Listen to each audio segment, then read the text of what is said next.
Magandang gabi, narito na po ang pinakahuli sa lagay ng panahon ngayong araw, December 26, 2024. Patuloy pa rin po ang epekto ng Intertropical Convergence Zone.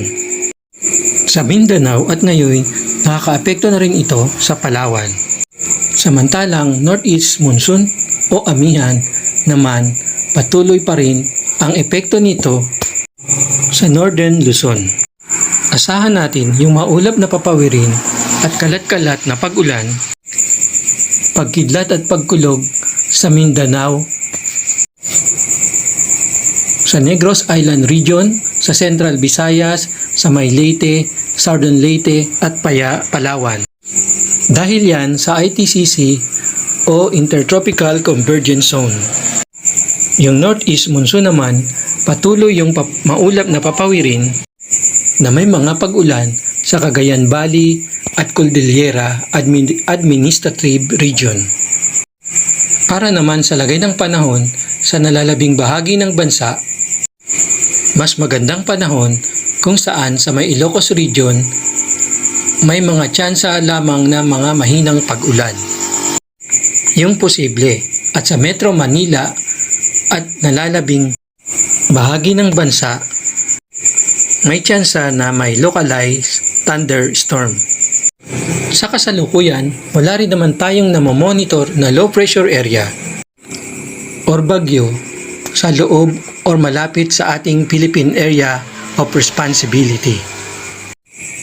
At para naman sa lagay ng panahon para bukas, ay ibabahagi yan sa inyo ng aking partner.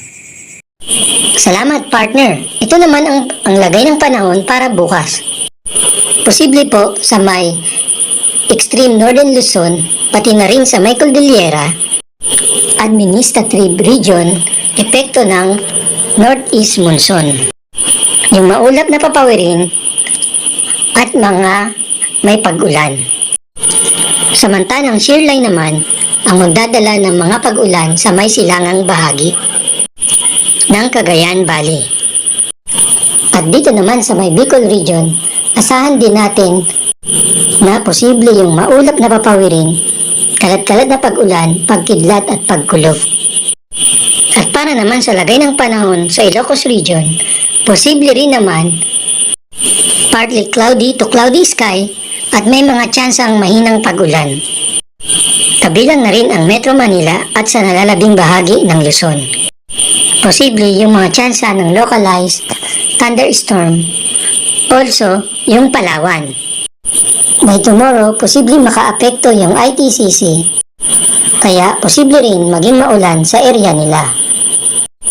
At para naman sa lagay ng panahon sa Visayas at Mindanao, bukas inaasahan nga natin sa Mindanao, pati na rin sa Negros Island Region, Central Visayas, pati na rin sa Eastern Visayas, posible pa rin na magdala ng mga pag-ulan ang Intertropical Convergence Zone o ITCZ. At sa nalalabing bahagi naman ng Visayas, partly cloudy to cloudy skies at may mga tsansa na rin ng localized thunderstorm.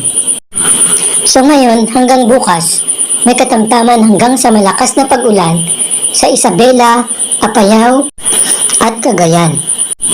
Itong mga area na to ay dulot ng shearline.